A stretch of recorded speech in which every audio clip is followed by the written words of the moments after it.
Continuaremos entonces con el tema de incontinencia urinaria.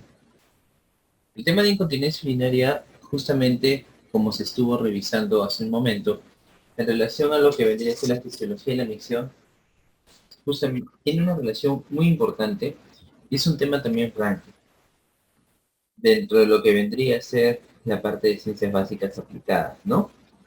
Nosotros tenemos como definición que la incontinencia urinaria es la pérdida involuntaria de orina, ¿verdad? Que de alguna forma ustedes lo van a poder objetivar. Es demostrable. Y recuerden que como es un problema de social, es un problema higiénico, genera mucha molestia y recuerden de que asociado a la cantidad o frecuencia, realmente el paciente va a acudir a nosotros para que podamos verificar en relación al mismo lo que vendría a ser la causa y una solución pronta. Entonces vamos a ver los tipos de incontinencia urinaria de urgencia, de esfuerzo y de rebosamiento. Para ello, nosotros tenemos que tener mapeado algunos aspectos. Aquí les he colocado ya en los temas que siguen un acápite que va a tener como premisa lo que sería caso ENAM, porque son de las cositas más rentables que ustedes tendrían que saber, de las cuales justamente han venido alguna serie de preguntas y que nosotros necesitamos que ustedes lo tengan interiorizado para su evaluación. ¿Sí? Entonces, en este caso de lo que vendría a ser la incontinencia, es importante empezar a definir lo que vendría a ser los tipos, porque en los distintos casos que se han podido presentar, los tipos son los que ustedes van a poder reconocer, ¿no? Antes de empezar aquí en esta laminita, justamente en esta sección les he presentado los que existen, ¿no? El de urgencia, rebosamiento, mixta, está también la funcional y la de esfuerzo, la definición de lo que había descrito hace unos minutos. Y en relación a estas últimas, nosotros tenemos que reconocer lo que vendría a ser la posible, ¿no? Situación asociada para que ustedes puedan valorarlo, ¿no? Entonces, en las incontinencias, como situaciones clínicas que han podido venir para que podamos tenerlas aquí mapeadas, tenemos que tener en consideración lo siguiente.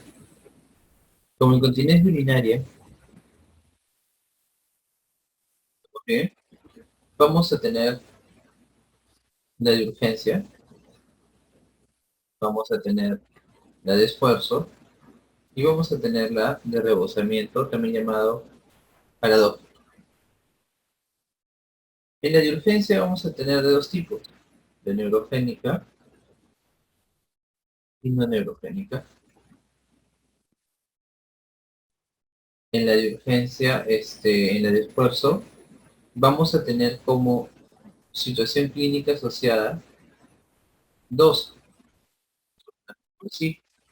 La debilidad, ¿estamos bien? La debilidad del suelo pélvico, una de las causas. ¿Y por qué? La debilidad del suelo pélvico por una hipermovilidad uretral. Y tenemos otra situación que va a ser la de la deficiencia esfinteriana. Son las dos situaciones que tenemos que tener mapeadas aquí. Y respecto a la de rebosamiento, también vamos a tener una que va a ser neurogénica y una no neurogénica. Tenemos que tener aquí ese mapeado. Vamos a precisar los aspectos más representativos que han venido en situaciones de NAM para que ustedes lo tengan mapeado, recontra direccionado. Cuando vean situaciones asociadas a lo que vendría a ser un compromiso de lesión a nivel cerebral o medular alto, nosotros vamos a estar justamente sospechando que podríamos encontrarnos en esta situación de urgencia. En cambio, en las no neurogénicas vamos a tener las idiopáticas, ¿todo bien? Como su mismo nombre lo dice, en causa aparente, ¿no? No se sabe exactamente, pero existe una relación, un postulado, donde la hipermovilidad, ¿no? La acción marcada del detrusor en la que al final se contrae tanto que va a generar de que exista un quiebre entre la autorregulación de la fase de almacenamiento y la fase de vaciado. Entonces, por ahí. Esa es una. Y la otra es la irritativa, que se está asociada a infecciones, hiperplasia benigna de próstata, litiasis, cuando existe, por ejemplo, un prolapso, ¿no? Y tumores vesicales. En la parte ya de las de urgencia, de las de esfuerzo, en la debilidad del piso pélvico, del suelo pélvico, lo que sucede aquí es que al alimentar la presión abdominal, al final este va a repercutir sobre lo que vendría a ser el esfuerzo, porque la misma uretra cuando sube y baja por la misma fuerza, va a empezar a generar lo que vendría a ser una situación de hipermovilidad, que es uno de los postulados que se explica. Y la deficiencia esfiteriana explicada porque el nervio, ¿verdad? Que debería, la parte de la regulación nerviosa, que debería de controlar la función, ya no se va a dar. Por ejemplo, podríamos tener como antecedentes que vienen en los exámenes para que lo pueda sospechar radioterapia por cáncer de próstata, como antecedente que venía en el examen. Y otra es la prostatectomía radical. Entonces, al existir un compromiso, ya no va a darse una acción adecuada, ¿no? Una función correcta. No se olviden. En la parte de rebosamiento, en la parte neurogénica, habíamos hablado en la de urgencia que había lesión medular alta, pues aquí va a ser la lesión medular baja, que ustedes tienen que tener mapeado para las preguntas de examen. Generalmente aquí, ya como un adendo, no hay tratamiento de la causa, ¿no? Pero hay que siempre valorar lo que vendría a ser como primera elección un cateterismo limpio intermitente, porque de esa manera vamos a disminuir la tasa de las infecciones, el sondaje vesical permanente. También los alfa-blogs se puede ver de que pueden ayudar. En las no neurogénicas, sí, por eso dejé este espacio, hay que clasificar si fuese damas, varones, porque las damas hay que pensar en un prolapso de órgano pélvico y en los varones el HVP. Generalmente el tratamiento va a ser quirúrgico, hay que valorar lo que vendría a ser el diagnóstico de fondo, si este es compatible con el mismo, porque también está relacionado con el incremento de la presión. Muy bien. Entonces hemos visto situaciones específicas que están asociadas, ¿no? Para que ustedes lo puedan tener mapeado en relación a su evaluación. Recuerden de que ustedes tienen que llevarse aquí lo más representativo para que luego lo puedan asociar. Hemos visto los tipos. Las distintas clases de incontinencia van a aparecer cuando se producen las alteraciones, como hemos estado revisando en las palabras claves, según la función y coordinación vesical, según los mecanismos anatómicos, ¿sí? Los mecanismos anatómicos que estén implicando en la incontinencia y según también el control nervioso vesical. Entonces, cuando nosotros, aquí para empezar, vamos a empezar con la incontinencia urinaria de urgencia, ¿sí? La incontinencia urinaria de urgencia, como definición, es el escape, ya hemos visto, urinario involuntario, pero su mismo nombre lo dice, está asociado a la urgencia. Entonces, aquí lo que quiero que recuerden también como palabra clave es justamente que la inestabilidad del músculo difusor, entonces la hiperactividad del difusor, es muy interesante en la patogenia para poder entender qué es lo que está sucediendo. Existe justamente lo que vendría a ser una acción exacerbada del mismo, ya sea con presencia, estamos bien, ya sea con presencia o no de contracciones. Muchas veces las contracciones son involuntarias o no son inhibidas. Entonces, esas son las que al final repercuten en lo que sería el cuadro. porque provoca pérdida de orina, que definitivamente va a ser en distintos grados, que va a estar asociado, entonces ahí, a urgencia miccional. Entonces esa es una palabra clave que tienen que reconocer, y la nictura. Generalmente como antecedentes que también deben de mapear, aparte de lo que vendría a ser hiperactividad del difusor, son algunas enfermedades cerebrovasculares.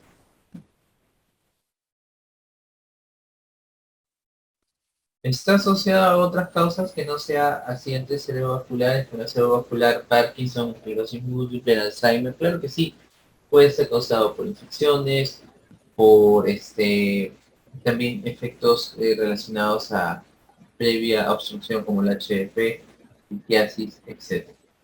¿Ya? Ahí tienen que reconocer esa parte para que lo puedan ustedes valorar. Recuerden, cuando hablamos de residuo postmiccional patológico, en lo que vendría a ser los reportes ecográficos, es cuando tenemos por encima de 200 centímetros cúbicos, ¿no?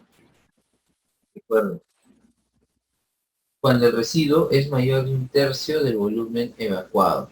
Ya por ahí la otra vez me hicieron esa pregunta para que también la tengan mapeado cuando habíamos visto esto, ¿no? Porque ¿cómo sabemos si existe lo que vendría a ser también en los cuadros donde hay retención en el residuo postmisional, sea o no patológico, que sería la otra escena, es justamente 200 milímetros, por encima de 200. Ahora, ¿cómo sería aquí el manejo y el tratamiento? El tratamiento, si ustedes recuerdan lo que vendría a ser en la misión que hemos visto hace un rato, en las fases de almacenamiento y la fase de vaciado, van a poder ustedes reconocer que en los cuadros de incontinencia está exacerbada la acción del vaciado, pero yo necesito más bien prevalecer la fase de almacenamiento. Yo necesito jugar con los distintos targets que me puedan favorecer lo que vendría a ser la fase de almacenamiento. Nosotros recordamos que aquí este está regulado por el sistema nervioso autónomo simpático en relación a los receptores que habíamos visto. Estaban beta 3, estaban beta 2 y estaba alfa 1, ¿verdad? Ya en la parte vaciado, que son los colinérgicos, habíamos visto de que estaba básicamente M3 y M2. Eso es lo que al final ustedes tienen que recordar. Porque con estos receptores que vienen a ser los targets, porque son los blancos, ustedes van a poder utilizar a su favor para favorecer, en este caso, o inhibir la respuesta. Favorecer en la situación de favorecer la fase de almacenamiento e inhibir en el caso de la fase de vaciado, ¿no? Porque ya de por sí se están generando ellos, tú tienes que limitar, tienes que inhibir. ¿Ok? Excelente. Entonces tenemos esos dos. En la fase de almacenamiento, en la relación beta 1, beta 2, si ustedes quisieran evitar de que exista mayor acción, ¿no? Porque estamos viendo que en el postulado existe justamente una hiperactividad del detrusor. Entonces tú ya no quieres que se siga contrayendo, más bien necesitas que se relaje. No vas a repercutir sobre la actividad colinérgica, ¿verdad?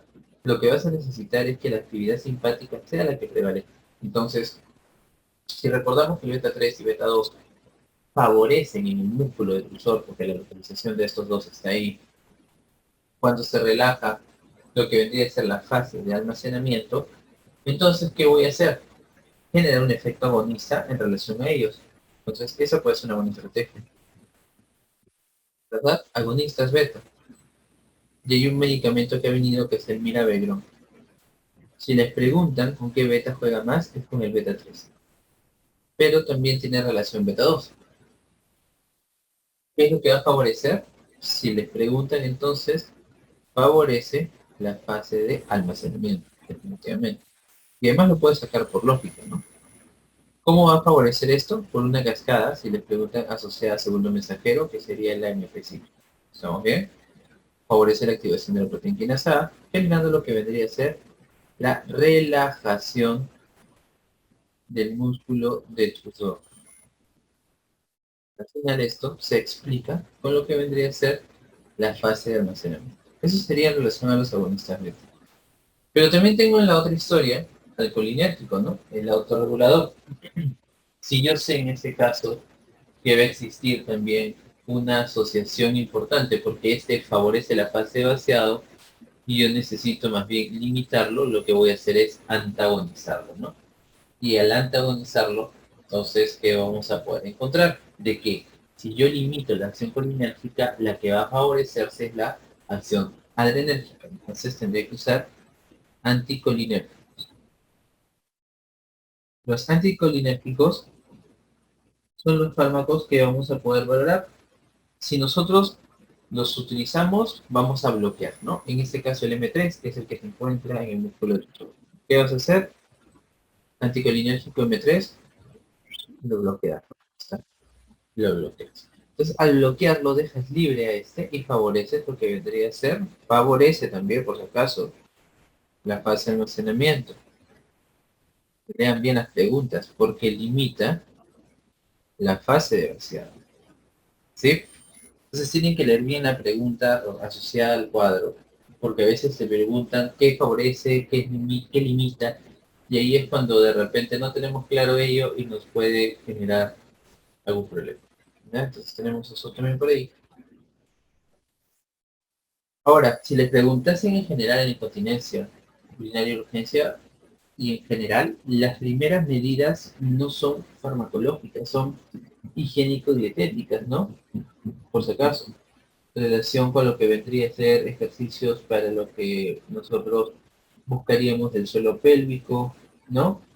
Tendríamos que valorar lo que vendría a ser el biofeedback. Entonces, todo lo que inicial siempre va a ser medidas higiénicas dietéticas. Y de los fármacos, en el orden, ¿sí? Primero serían los anticolinérgicos. ¿Ya? Si les preguntan cuál sería el adecuado para iniciar, son los anticolinérgicos. Pero primero, medidas higiénico-dietéticas, ¿no? Segundo, y los agonistas tercero. ¿Ya? ¿Por qué? Porque recuerden que los agonistas beta tienen relación a lo que vendría a ser relación de sus receptores, porque eso es algo que no vamos a hablar tanto ahorita, pero que sí tienen que tener mapeado, que justamente la relación con las interacciones, ¿no? Esto es muy importante porque los receptores están distribuidos en el organismo.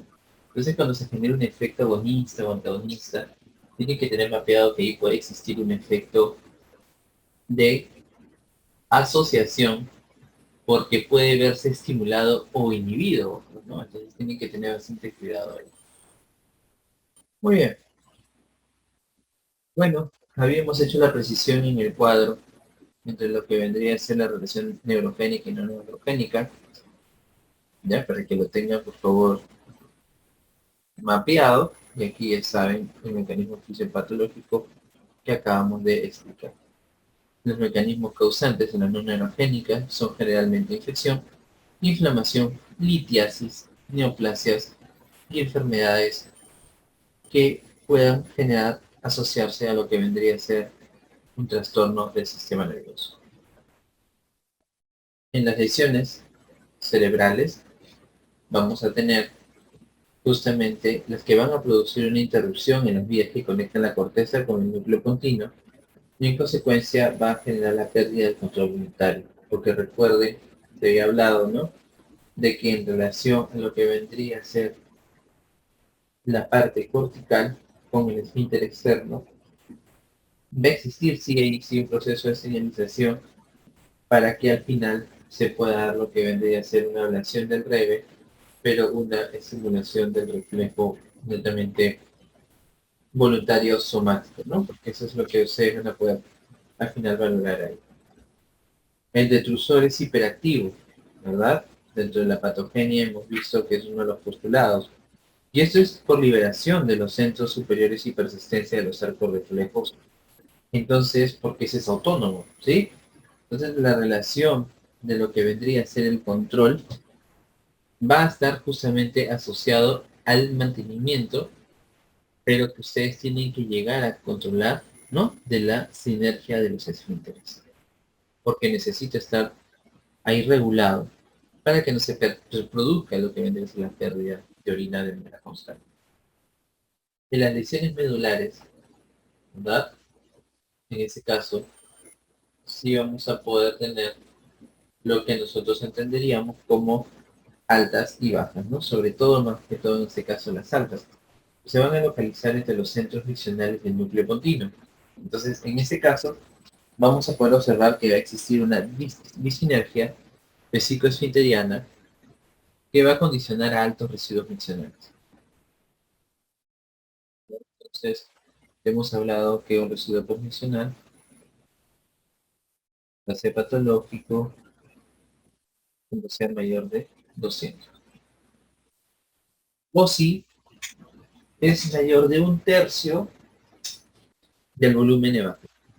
En las lesiones medulares bajas se van a localizar sobre los núcleos medulares de la micción, y si la lesión es completa, tanto el detrusor como el esfínter externo van a ser refléxicos, por lo que la orina se almacena en el interior de la vejiga a baja presión, orinando el paciente porque existe mayor presión y eso va a ser por rebosamiento.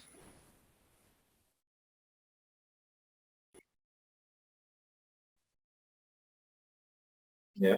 Entonces, tengan eso también ahí mapeado.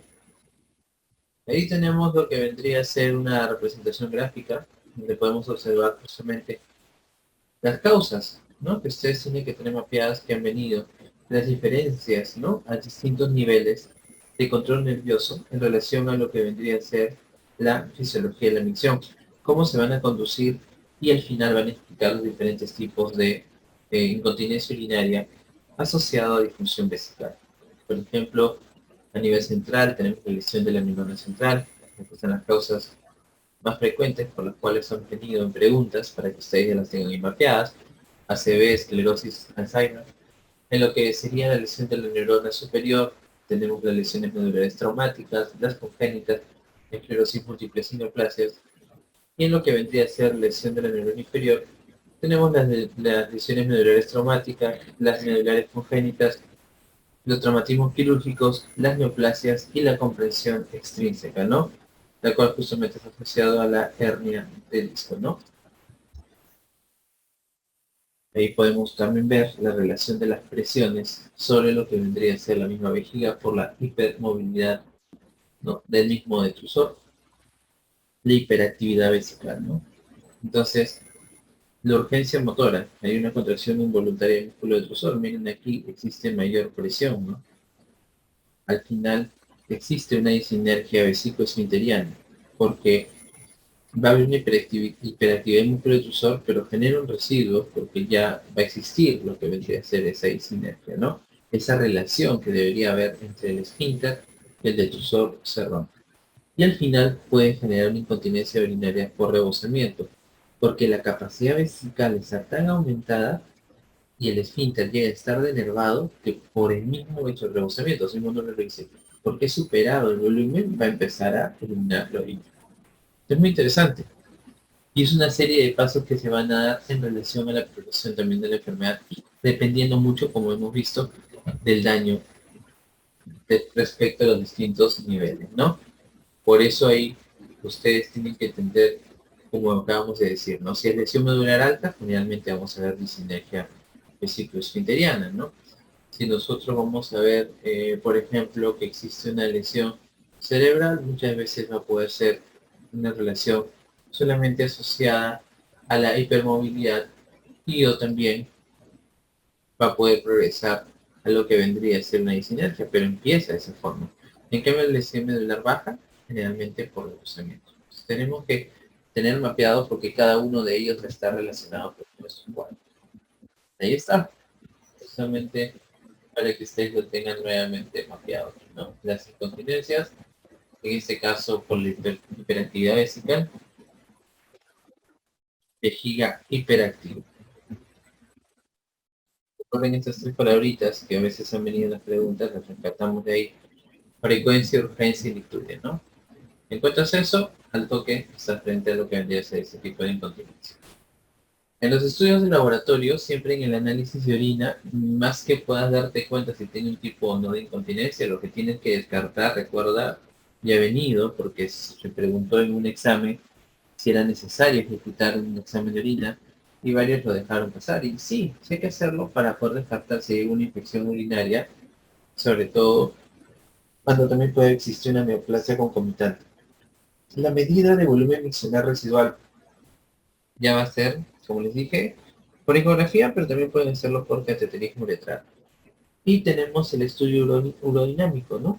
Donde vamos a poder valorar con lacistomanometría que se van a apreciar en relación a este cuadro contracciones no inhibidas, esta es la palabra clave, de repente para que también te llegue el diagnóstico, contracciones que no son inhibidas del músculo extrusor durante la fase de llenado, o bueno, te puede venir almacenamiento, ¿no? Recuerda, esa es la palabra clave para lo que vendría a ser diagnóstico en relación a la sospecha de una incontinencia urinaria de urgencia. El tratamiento no quirúrgico, ya hemos hablado, primero, bueno, antes de todo, medidas educacionales, ¿sí? Y luego están los fármacos anticolinérgicos antimuscarínicos. Hace un ratito me olvidé mencionarles, sí, pues la oxibutinina es un ejemplo de ellos, ¿no? Es un fármaco que se va a poder dar en este. De la oxibutinina, y hay otro fármaco de repente para que también lo noten, que es la solifenacina. Son fármacos que van a bloquear. Hay que tener cuidado solamente con las reacciones colinérgicas que podrían existir, porque en ese caso vamos a poder observar de que existe un curso, ¿sí? Tengan mucho cuidado. Por ejemplo, ojo seco, sequedad de boca.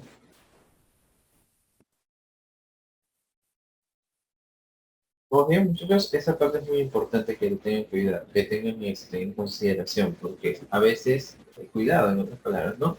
Lo que les va a venir son algunas contraindicaciones, por ejemplo, el glaucoma de ángulo estrecho, y no le vas a dar, ¿no? Tienes que tener bastante cuidado. Excelente. Entonces, si tenemos eso ya mapeado, vamos al siguiente. Incontinencia urinaria de esfuerzo. Incontinencia urinaria de esfuerzo, su mismo nombre también lo dice, está asociado a un efecto en relación a cambios de la presión. Tiene que existir un cambio de la presión. Existe una alteración anatómica definitivamente, ¿sí? Ya sea, como habíamos visto, del piso pélvico, en el ángulo entre el cuello vesical y el uretra de la mujer, pero existe una salida involuntaria de la orina porque existe un aumento, como vemos en el dibujo, de la presión intraabdominal. Por eso se denomina el esfuerzo. Tiene que existir un aumento de la presión. Entonces, ¿qué cosas puede aumentar la presión? Toser, reír, realizar un mismo esfuerzo, ¿no?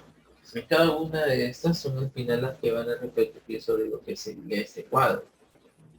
Es el tipo de incontinencia, por eso lo puse en la imagen, más frecuente en las damas, ¿ya? Y ese es el que ha venido también a preguntarse. Y también tienen que tener mapeado en esa lámina que existen algunos antecedentes que pueden llevar a que exista lo que vendría a ser la debilidad del piso pélvico.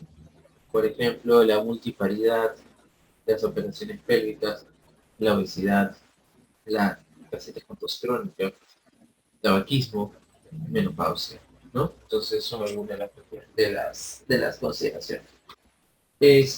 ¿Varones no se puede dar? Sí se puede dar, pero generalmente en ese caso hay que sospechar y tener asociado lo que vendría a ser antecedentes. ¿Qué antecedente? Asociados a cirugía de próstata, ¿sí? En este caso vas a tener que tener en consideración asociados a cirugía de próstata. Recuerden aquí, aumento de la presión intraabdominal. En la etiopatogenia existe, como les mencioné hace un rato, la hipermovilidad uretral, que es la causa del 90% de incontinencia urinaria. Entonces, estos recontra mapeados que tengan que tener. Entonces, les va a venir algo de esta parte, justamente es en respecto a la etiopatogenia, así como en el anterior, que nos quedamos con una palabra, en el otro, si bien es cierto, tendríamos dos escenarios puntuales, pero el que más podíamos observar estaba relacionado con la hipermovilidad, ¿no? Del detrusor, de la hiperacción, la hipercontractibilidad. En este caso, vamos a tener la hipermovilidad uretral. ¿Por qué existe una pérdida del ángulo uretrovesical? Y la segunda es la insuficiencia esfinteriana intrínseca.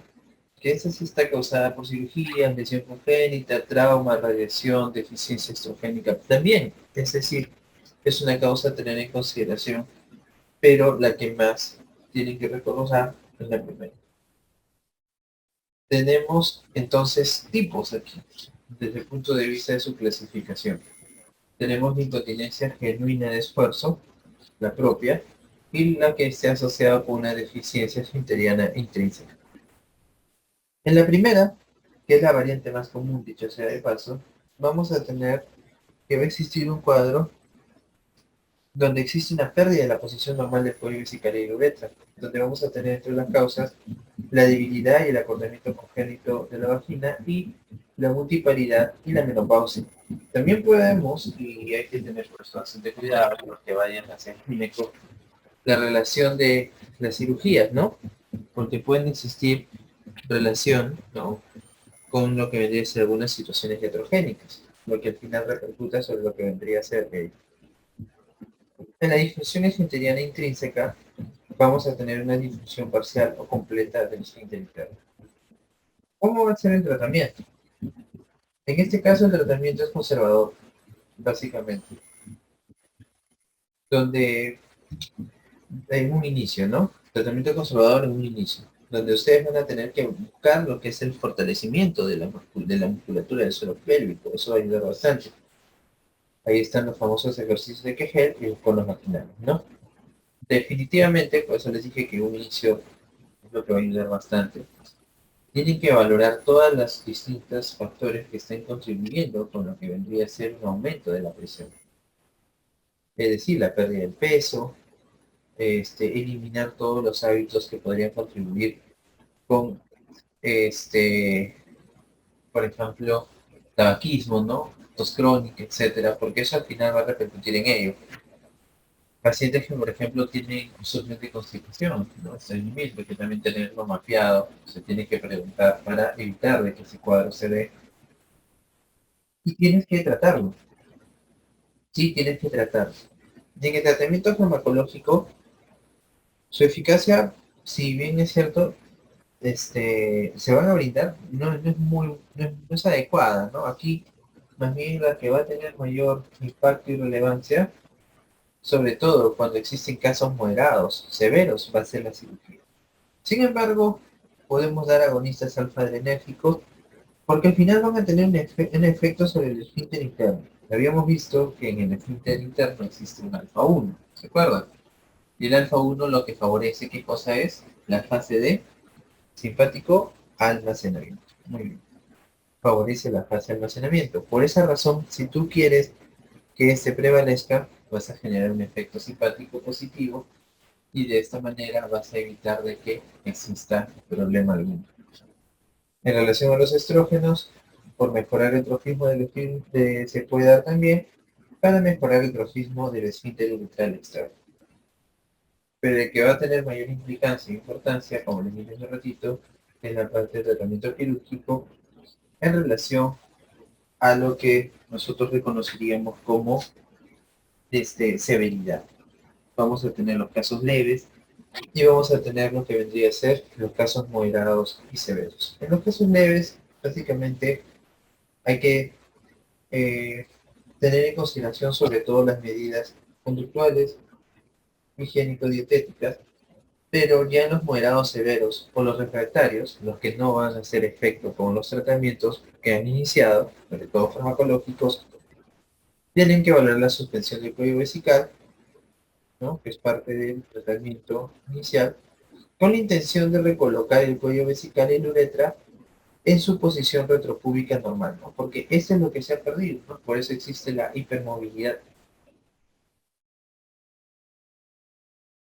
Y la última por rebosamiento que habíamos conversado, que está asociado a lesiones medulares, ¿se acuerdan? Pero sobre todo, ¿qué cosa habíamos dicho hace un ratito? Bajas, ¿no?